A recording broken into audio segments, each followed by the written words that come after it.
We started out great. We came out and got right on them, and we just came off the gas just a little bit. I think we haven't been used to getting up on people so quickly in the first half.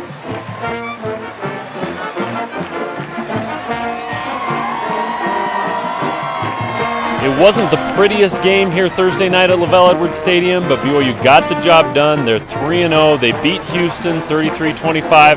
I'm Jared Lloyd, sports editor for the Daily Herald. Joining me is BYU football columnist Darnell Dickson. And Darnell, what did you take away from this game? Because it was really two different games from the first half, most of the first half through the rest of the game. Yeah, for that first 15, 20 minutes, it looked like BYU was going to run away with the game. It looked like they were going to prove on national TV that they're a legitimate contender.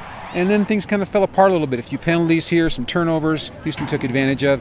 I think it was a really big opportunity for them to step forward, but I think there'll be more. I don't think Houston's that big a game where people are that surprised that it's close. Or if BYU had gotten a big win, I think it would have been kind of nodded off a little bit. Well, maybe not a big deal, but I think they're going to have other opportunities to put big numbers on people, and they're going to have to if they're going to want to catch the attention of the national media. This is kind of what I expected from this type of game. I expected BYU to be tested a little bit more in this one. Houston was coming out with a chip on their shoulder. They needed this game a lot more than BYU did. BYU was kind of riding high, and after as well as they started, I really thought BYU kind of took the, they talked about it in the post-game press conference, took the foot off the gas, didn't play as clean, didn't execute, got a little lazy with some of the play calling. I thought it was across the board that they just didn't, they kind of felt like, hey, we're in control, we're just going to roll. I think the second half was balanced and just, again, a lot of heart and grit and determination. I think we played a little bit cleaner.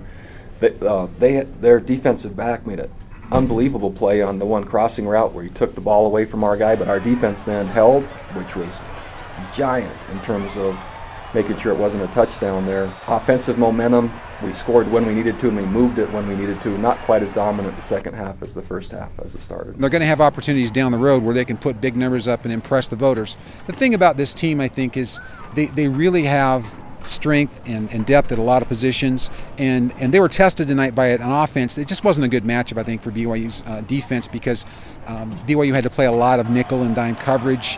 I think they prefer to maybe be a little more physical and kind of lost some of that physicality as the game went going because it became such a track meet. Well, and I really think Manoa Pakula's late hit call after the first interception, I mean, that probably holds Houston to a field goal if he doesn't make that play. They ended up getting a touchdown, then they got the Hail Mary, and all of a sudden it was a dogfight. I think BYU's got to learn that mistakes can be very, very costly, and they almost cost them this game. They did make the plays down the stretch. BYU gets the win.